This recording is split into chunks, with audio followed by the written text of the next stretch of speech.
ચલો અહીંયા આપણે એક એક્ઝામ્પલ આપ્યું છે x2 3 7x તો આને આપણે પહેલા ગોઠવવું પડશે મોટી x કરનોડ પેલું પદ આવે પછી x ની એકલા વાળું આવશે અને છેલ્લે અચળ પદ આવશે પરંતુ હવે નિશાન બદલાશે એટલે એ જ રહેશે બરાબર પહેલા સ્ટેપમાં શું કરવાનું આપણે એને 0 લાવીશું હવે આપણે શું કરવાનું વચ્ચેના પદનો ભાગ વિચારીશું 6x ની 2 માઈનસ 2 અને પહેલું જેવું પદ એવું એવું વચ્ચેના પદનો ભાગ વિચારીએ હવે અહીંયા જો વચ્ચેના પદની બે સંખ્યા એવું નહીં વિચારાય કે સરળતા પદની આ છેલ્લું ગુણાકાર થયો કારણ કે અહીંયા જુદી કિંમતો છે તો શું કરવું પડશે તો અહીંયા પહેલા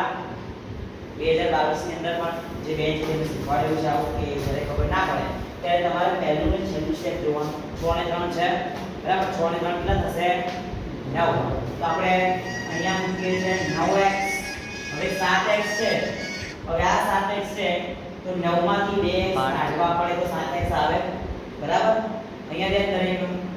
9x માંથી 2x હશે એટલે 7x મળે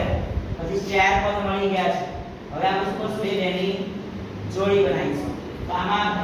6 એટલે 2 તાળી 6 અને 9 એટલે 3 તાળી 9 જો બંનેમાં કોમન શું છે 3 અને x પણ અહીંયા કોમન છે એટલે અહીંયા પહેલામાં કોમન કાઢીશું 3x બરાબર હવે 3x કાઢીશું તો અહીંયાથી 3 નીકળી ગયા તો રહ્યું કોણ 2 બરાબર હવે 2 રે અહીંયા હવે અહીંયાથી 1x નીકળી ગયો તો હજુ 1x બાકી છે બરાબર અને માઈનસ ના માઈનસ 9 માંથી 3 બાર કાઢી લીધા આપણે કોમન અને x પણ બહાર નીકળી ગયો છે તો બાકી શું રહે છે 3 અહીંયા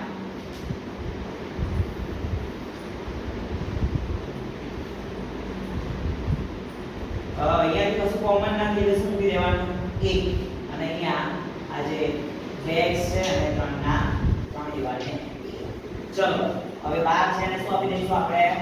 કૌંસ આપીશું ને જે બે વાર છે એને એક જ વાર લખીશું બરાબર અને બંનેને હવે શું આપીશું આપણે 0 વહેંચી દઈશું બંને 0 વહેંચીશું હવે અચળ પદને સૌથી પહેલા તે બદલી જવાનું કારણ કે આપણે કોની કિંમત લેવાની છે x ની x વગરનું પદ કયું છે અચળ પદ એટલે પાડી જાઓ +1 ને પાડે છે તો -1 x ઉભો છે એટલે -1 તો છે જ 3 ગુણાકારમાં થી પાડે છે તો ભાગાકારમાં અહીંયા પણ 2x એવા ને એવા -3 ને બે બાજુ લઈ જશે તો +3 તો x બરાબર 3 ઓલરેડી છે તે ગુણાકારમાં બે બાજુ છે તો ભાગાકારમાં x બરાબર -1/3 અને x બરાબર 3/2 બરાબર આ એના શૂન્ય છે અને આ બધા બીટા દર અને શૂન્યનો સરવાળો ગુણાકાર કરો એટલે મળી જશે આન્સર